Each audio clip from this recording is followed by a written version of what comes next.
বন্ধুরা, আজ সকালে ঘুম থেকে উঠতে অনেকটা লেট হয়ে গেছে, প্রায় 9টা বেজে গেছে। তারপরে ঘুম থেকে উঠে আগে কিন্তু কাল রাতের বাসনকোসনগুলো সব ধুয়ে নিয়েছি। তারপরে বেসিনটা দেখো ভালো করে সাবান গুঁড়ি দিয়ে একদম পরিষ্কার করে ধুয়ে নিচ্ছি। তো এটা আমি প্রত্যেক দিনই করে থাকি একবার করে। আর এখন দেখো বাইরে চলে এসেছি, কুয়াশা কিন্তু এখনও কাটেনি, আর কালকের জামা কাপড়গুলো এখনও শুকনো হয়নি। তারপরে দেখো পুরো ঘরটা ঝাঁট দিয়ে নিলাম। আর এদিকে দেখো তোমাদের দাদাভাই চিংড়ি মাছ নিয়ে চলে এসছে। চিংড়ি মাছটা অতটাও ভালো নয়, তবু না পাওয়ার পক্ষে অনেকটাই ভালো।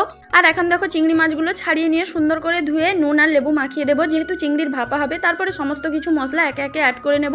লঙ্কা গুঁড়া, জিরা গুঁড়া, হলুদ গুঁড়া, আর পেঁয়াজ কুচি, সর্ষে পাউডার, তো সর্ষের তেল। সবশেষে কিন্তু সর্ষের তেলটা অবশ্যই লাগবে, সর্ষের তেল ছাড়া ভাপা সম্ভব নয়। সমস্ত কিছু একসঙ্গে মাখিয়ে একটুক্ষণ রেখে দেবো। তারপরে দেখো আলুগুলো ঝিরিঝিরি কেটে নিয়েছি।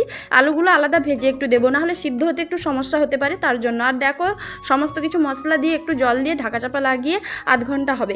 আর আমার রান্না এখন সমস্ত কমপ্লিট, চিংড়ি মাছের ভাপার তরকারি আর বাঁধাকপির তরকারি। আর দেখো বন্ধুরা, যেহেতু খুব শীত পড়েছে, জল একটু গরম করে নিয়েছি, এখন আমি স্নান করতে যাব। তো চলো আজকের মতো টাটা, সবাই ভালো থাকবে, সুস্থ থাকবে, তো চলো।